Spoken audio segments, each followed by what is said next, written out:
we have 7 seal judgments, and the book of Revelation says there's a book.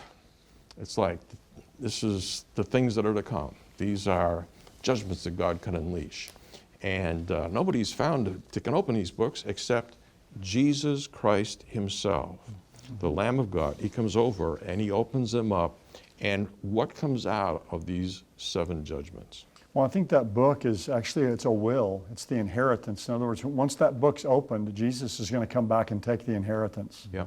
He's going to receive the kingdoms of this world. And so it's ultimately moving towards this positive end, but there's a time of judgment as this scroll is opened by Jesus. And there's 7 of these seals that are opened, and the first 4 are often called the 4 horsemen of the apocalypse. They're pictured by riders on different colored horses. And the first one is a rider on a white horse. And that's usually viewed as the Antichrist. He's going to come on a white horse. Remember at the end of the book of Revelation, in Revelation 19, Jesus comes back from heaven on a white horse. So he's a false Christ, a false Messiah who rides forth on the earth after the rapture. And he's going to bring some kind of peace to the earth during that time, because it says he has a bow but no arrows. And then the next rider is a rider on a red horse, and it says he comes to take peace from the earth. Well, you can't take peace unless there was peace to begin with. So the second rider, this red horse, is going to be the outbreak of wars in the world. What Jesus said in Matthew 24 when he talked about wars and rumors of wars, nation against nation, kingdom against kingdom. And then, of course, warfare often leads to famine. You have a rider on a black horse, and this black horse speaks of the famine that's going to engulf the earth during that time. And then there's the fourth horseman is a rider on a pale horse. The color there, the Greek word is chloros. It's kind of a sickly green color of a decomposing corpse. And it pictures there in that one judgment, this fourth seal, 25% of the people in the world will die. 1/4 of the earth. Yeah, because even if you start off with war, you got people dying there. Right. If you have famine, you have some more people dying, right. And then apparently you have big time people dying as a result of what's happened.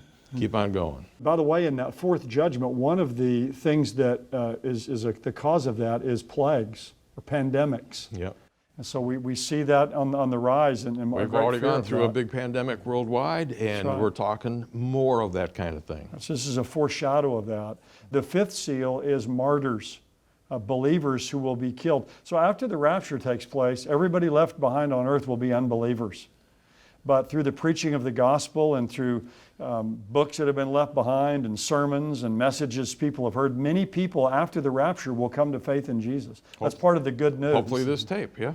Yeah, that's right. That's part of the good news, that there's going to be great revival during the Great Tribulation period. Many people will come to faith in Jesus. But they'll be martyred. They're going to be martyred. And that's called the judgment there, I think, because when these people are killed, that's going to increase the judgment on those who've killed them, who've taken their lives. Well, we've seen some horrible things happen to believers. We're starting to see some anti-Christian sentiment come our direction. Sure. Because in terms of us holding Jesus' ethical program, the world of our day does not hold to what Jesus said, no adultery and all kinds of things. And the fact is, we've just bypassed that. The statistics all show it, and our people know it. There's persecution in many parts of the world today. And in America, we're beginning to experience what I call low grade or kind of soft persecution. It's going to escalate.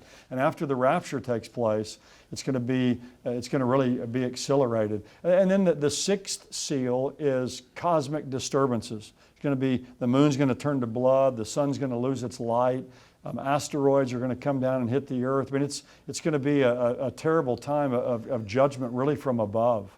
And then after that sixth seal is opened, there's kind of a parenthesis there in the book of Revelation in chapter 7, where he pictures a number of people you can't even count who are going to be saved. 144,000 Jewish men, evangelists, will come to Jesus during that time. And then finally, when we get to chapter 8 of Revelation, the beginning of that chapter, that's then when the seventh seal is open. So there's kind of a parenthesis or kind of a pause between the sixth seal and the opening of that seventh seal. And then the seventh seal when it's opened, then contains 7 trumpet judgments. So you think you're at the end here with this 7th seal, but the 7th seal now unveils a series of 7 more judgments. Yeah.